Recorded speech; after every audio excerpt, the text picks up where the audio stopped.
Ngayong araw na ito, i-share ko po sa inyo kung ano ba yung pagkakaiba every level ng mind consciousness.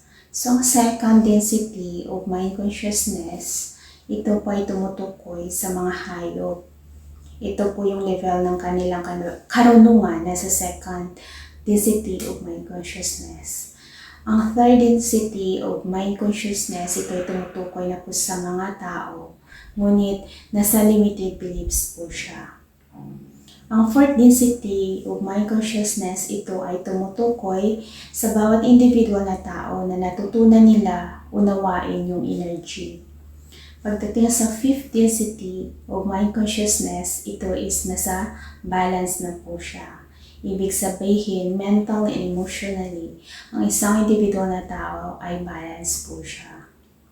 So, yan po yung pagkakaiba ng bawat density o yung level ng mind consciousness in a individual human sa mundong ito, dahil nga each of us mag-grow up tayo individually. Hindi po siya per group but per individual person, dahil po kailangan po natin matuto ng sarili nating lesson to learn para mag-grow up.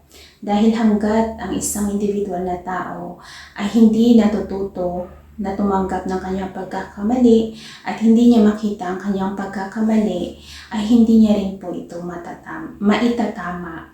Bakit each of us kailangan po natin pagsikapan yung ating sariling salvation, dahil tayo lang po ang nakakaalam individually kung ano talaga ang tunay na nangyari sa buhay natin.